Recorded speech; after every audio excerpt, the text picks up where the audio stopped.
Ibu, saudara-saudaraku, para muda dan para anak, sahabat Kristus, salam jumpa kembali. Kiranya damai sejahtera Allah dan kekuatannya selalu bersama-sama dengan saudara-saudaraku semua dan saya juga. Kita akan kembali merenungkan firman Tuhan yang diambil dari kitab Filipi, pasal 3 ayat 13 sampai 16. Sebelumnya mari bersama-sama kita berdoa terlebih dahulu. Mari berdoa.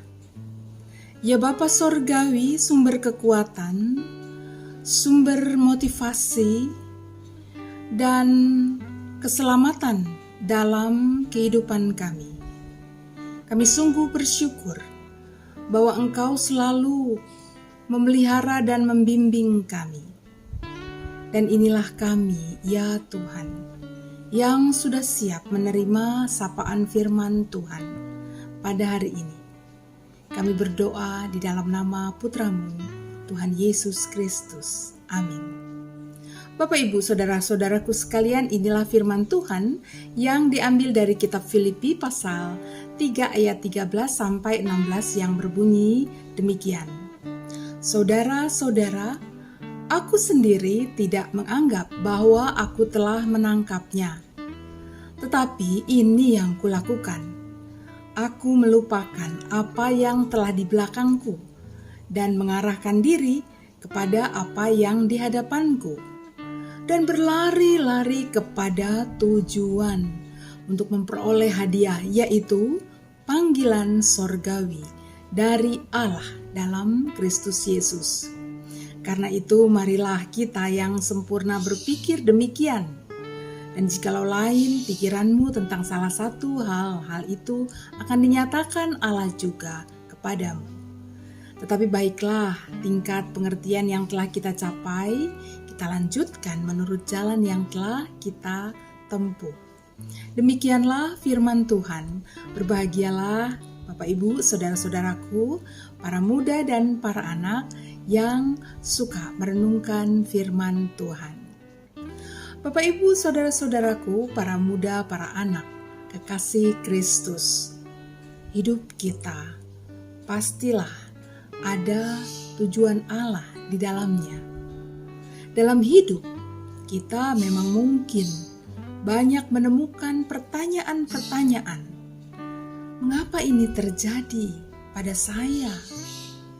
Atau bagaimana seharusnya?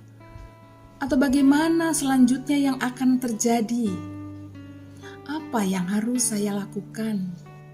Dan lain sebagainya, berbagai pertanyaan muncul mungkin di benak kita. Tapi anehnya, pertanyaan itu lebih sering tidak memiliki jawaban. Lalu anehnya, semakin kita bertanya, semakin kita merasakan kesakitan dan kesedihannya.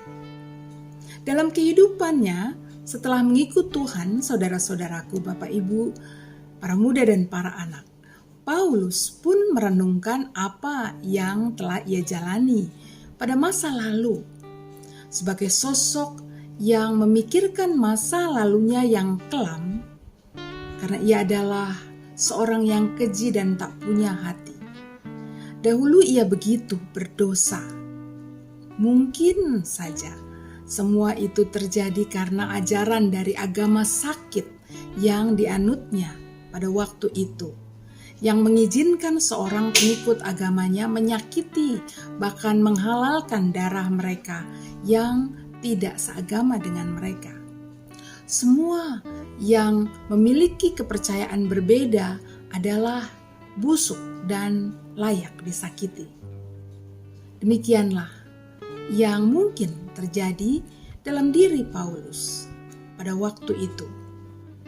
Nah, Paulus pastilah merasa sangat menyesal, sedih, ataupun berduka apabila ia mengenang kehidupannya di masa lalunya. Namun Bapak Ibu, saudara-saudaraku, para muda dan para anak sahabat Kristus, bagi Paulus itu telah berlalu. Ia mengenang kehidupannya di masa lalunya. Namun ia mau melupakan untuk melihat panggilan sorgawi di dalam dirinya. Itulah yang menyebabkan pada saat ia mengikuti panggilan surgawinya, tak ada lagi yang boleh membuatnya berduka dan dikuasai oleh kesedihan. Karena ia melihat betapa berharganya ia di hadapan Tuhan.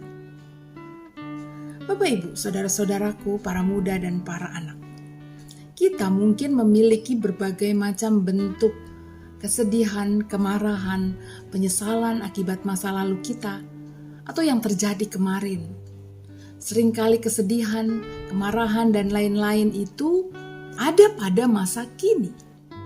Dan ternyata juga itu berhubungan erat pada masa lalu kita yang mungkin belum selesai. Maka jika demikian, Bapak, Ibu, saudara-saudaraku, para muda dan para anak, marilah kita melihat pada Paulus yang tidak membiarkan masa lalunya menggerogotinya, hadir bagai monster dalam mimpi buruk di bawah kolong tempat tidur setiap harinya. Paulus meninggalkan itu di masa lalunya, dan karena Kristus yang belas kasihannya demikian besar bagi Paulus dan bagi kita juga kini, maka kita akan dapat meninggalkan masa lalu itu.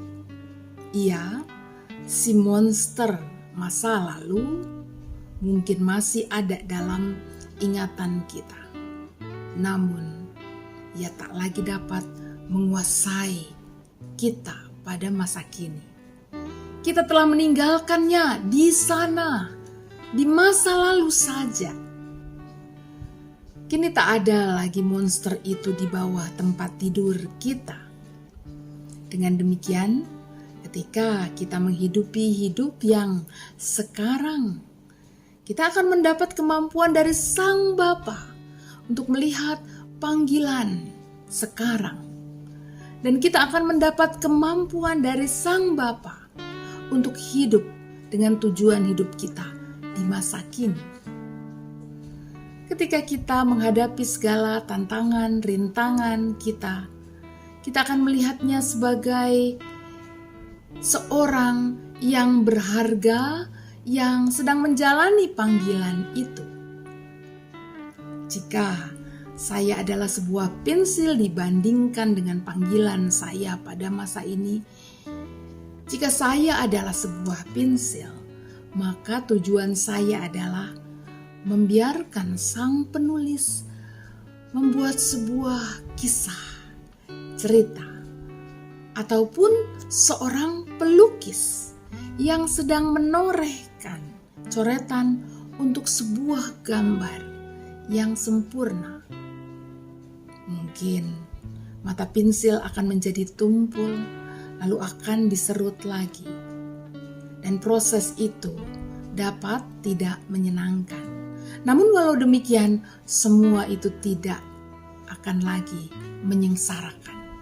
Malah adalah sebuah kesempatan atau keuntungan karena telah menjadi berharga di mata Tuhan. Bapak, Ibu, saudara-saudaraku, para muda dan para anak, dengan menerima segala yang telah terjadi pada masa lalu dan kemudian melihat tujuan dari panggilan hidup kita kini, marilah kita terus-menerus mensyukuri segala kasih, penghargaan, dan penyertaan Tuhan yang menyelenggarakan karyanya dalam hidup kita. Tuhan memberkati orang-orang yang selalu bersandar kepadanya dan terus-menerus menyebarkan kasih dan kebaikan Tuhan. Bapak, Ibu, saudaraku, para muda dan para anak, kitalah orang-orang yang berharga itu. Amin. Mari kita berdoa. Ya Bapa, syukur kami naikkan kepadamu, karena kami adalah anak-anak-Mu yang berharga, yang karena kasih-Mu kami memiliki tujuan kehidupan kami, yang tidak akan lagi mudah dihancurkan, dirusakkan oleh berbagai macam kesedihan dan pengalaman masa lampau. Kami mohon Tuhan, jernihkanlah hati dan pikiran kami, supaya kami terus tertuju pada panggilan kehidupan kami, karena kami adalah berharga di mata-Mu. Kami berdoa ya Bapa, untuk setiap anak-anak-Mu yang hari ini mendengarkan firman Tuhan. Kiranya jika mereka ada dalam keadaan penuh tantangan dan persoalan, mereka boleh melihat bahwa kasih dan penyertaan-Mu membuat mereka berharga. Itulah yang membuat mereka kuat, teguh, dan bahkan bisa menemukan sukacita yang dari Tuhan dalam keadaan ini, dalam keadaan masa-masa sulitnya.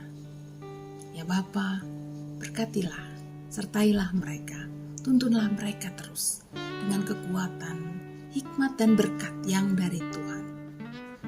Kami berdoa Bapa, kalau saja ada di antara kami yang mungkin seperti Paulus menyesali perbuatan-perbuatan kami di masa lampau, berikanlah kepada mereka hati yang lapang untuk menerima uluran tangan kasih Tuhan, menerima pengampunan Tuhan. Buatlah mereka yakin bahwa Tuhan sudah mengangkat mereka kembali. Dan buatlah anak-anak-Mu ini yakin bahwa mereka akan membiarkan diri dipenuhi oleh kasih dan tujuan hidup yang dari Tuhan. Terima kasih ya Bapa. Kami berdoa memohon dengan kerendahan hati kami, di dalam nama Putra-Mu Yesus Kristus. Amin. Tuhan menolong Bapak Ibu, saudara-saudaraku semua, dan para anak. Sampai jumpa kembali. Tuhan memberkati.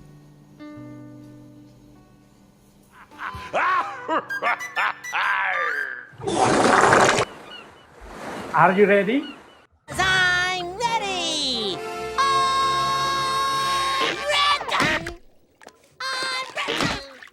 I'm ready! I'm ready! Are you ready? I'm ready! I'm ready! I'm ready! I'm ready! Hey, are you ready? Are you ready? Wis siap belum? Ayo! I'm ready! I'm ready! I'm ready! I'm ready! I'm ready! I'm ready! Ingat, manusia hidup bukan dari roti saja, tetapi dari setiap firman yang keluar dari mulut Allah. Dan firman-Mu itu pelita bagi kakiku dan terang bagi jalanku. Oleh sebab itu saya mengajak semuanya untuk ikut pendalaman Alkitab berkelompok. Berakar, bertumbuh, dan berbuah. Pasti Tuhan memberkati. Itu, ayo ikut pendalaman Alkitab dan mempersiapkan menggunakan senjata Allah untuk menghadapi tantangan hidup kita. Siap? Ayo kita mengikuti pendalaman Alkitab. Banyak orang takut ikut pendalaman Alkitab. Takut ditanya-tanya. Padahal pendalaman Alkitab yang sekarang beda. Memakai metode pendekatan pendidikan orang dewasa. Semuanya terlibat, semuanya boleh ikut bertanya, semuanya ikut berproses. Makanya pendalaman Alkitab kali ini pasti asik. Semuanya bisa terlibat. Ayo, tunggu apa lagi? Ikut PA, pendalaman Alkitab.